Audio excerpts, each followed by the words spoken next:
Sempre que nós vamos resolver uma integral, nós procuramos, logicamente, aplicar as regras que permitem esse processo. E, em diversas situações, essas regras são até elementares, que, se você conhece bem as regras de derivação, e a integração é o processo inverso, você consegue visualizar, você consegue identificar qual é a regra que você aplica para justamente fazer o processo inverso, né? A partir de uma derivada obter a função primitiva. É o processo de integração.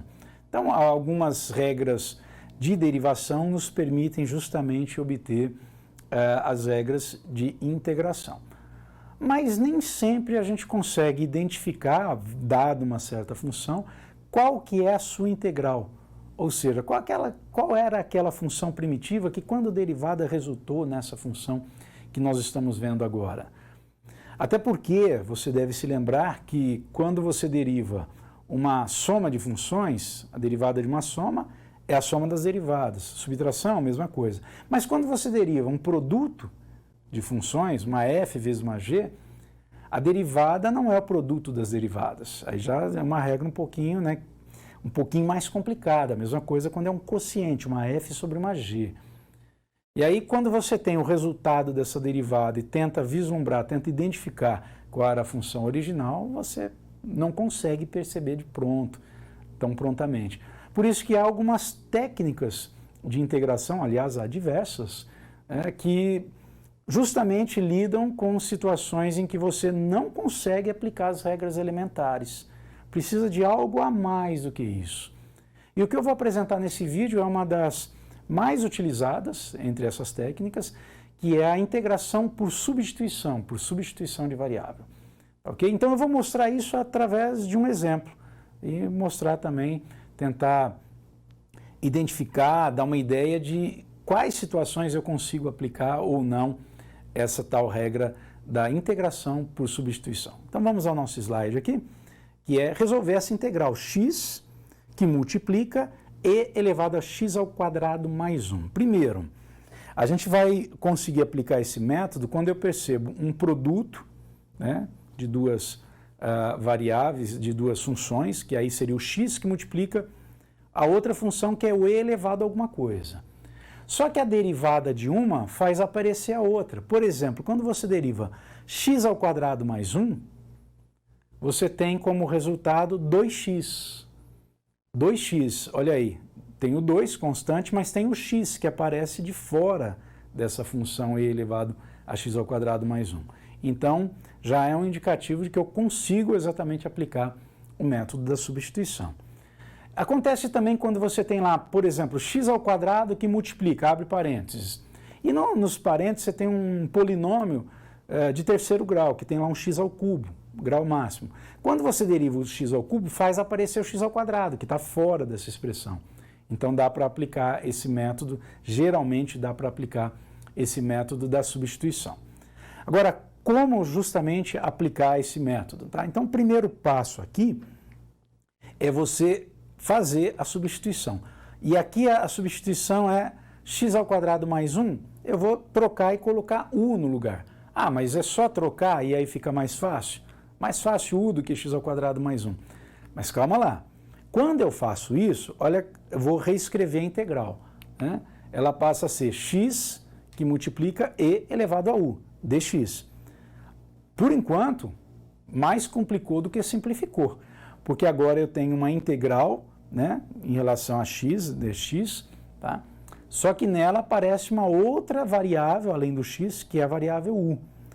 A minha ideia para aplicar esse método é conseguir escrever ou reescrever a integral original, trocando a variável, como nós fizemos, mas reescrever utilizando somente a variável que eu usei na substituição, somente u.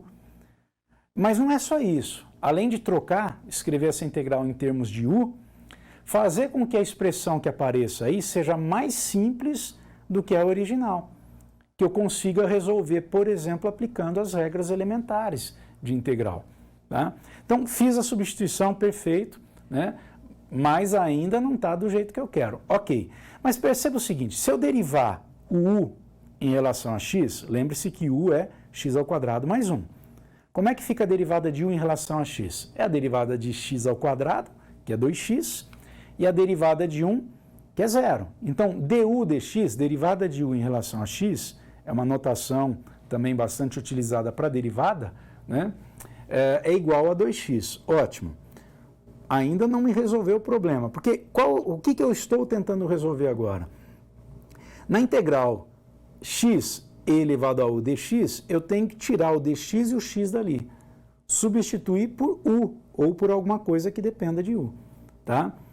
E quando eu tenho a derivada de u em relação a x como sendo 2x, se eu multiplicar em cruz, trabalhar algebricamente essa expressão, eu consigo obter daí o seguinte, olha lá, x dx é igual a du sobre 2.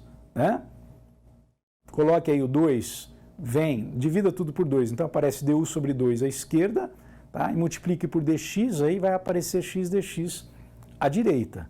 E aí você só inverte a posição, tanto faz a ordem. Né? X dx é a mesma coisa que du sobre 2. Pronto, pelo menos em parte o meu problema está resolvido.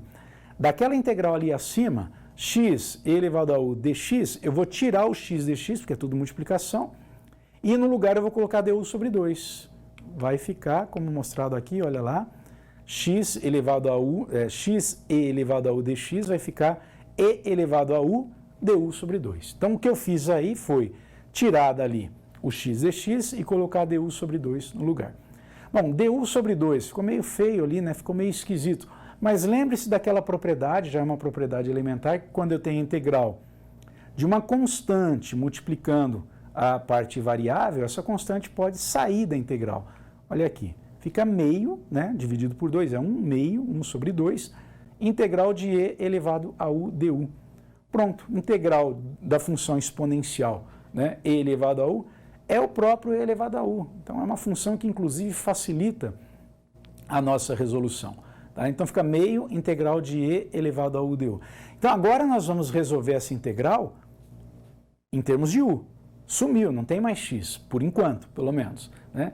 Então a integral de e elevado a u du é o próprio e elevado a u mais a constante c. Eu chamei de c1.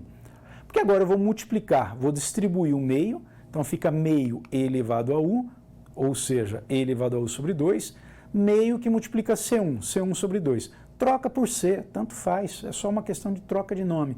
É uma constante, que não tem como eu saber qual é, mas eu sei que tem uma constante ali. Pronto, está integrado, né? Resolvi, não tem mais símbolo de integração. Só que está integrado em relação a u.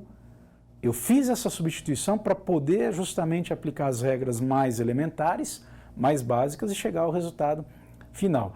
O que nós vamos fazer agora é a volta, né? Mas é bem simples. Simplesmente trocar u por x ao quadrado mais 1. Tá? Então, como u é igual a x ao quadrado mais 1, essa integral que eu quero calcular, e que eu calculei aqui, integral de x e elevado a x ao quadrado mais 1 dx, é e elevado a u, ou seja, x ao quadrado mais 1, sobre 2 mais a constante. Então, o processo de integração por substituição, nem sempre você vai conseguir fazer na primeira. Essa nossa questão acabou aqui, legal, a gente conseguiu, sem problema. Mas fica aí, né, para encerrar, essa dica. Você percebe, olha, eu acho que dá para aplicar a integral por substituição aqui. Vamos lá, vou tentar uma substituição, tenta resolver. Às vezes a integral resultante é mais complicada, então vamos voltar. Faça outra substituição. E muitas vezes você vai ter que tentar aplicar outras técnicas, como por exemplo, a integração por partes, por derivadas, por frações parciais ou outras técnicas que são conhecidas. Mas com a integração por substituição, você já mata muitas questões que podem aparecer aí na sua frente com relação ao processo de integração.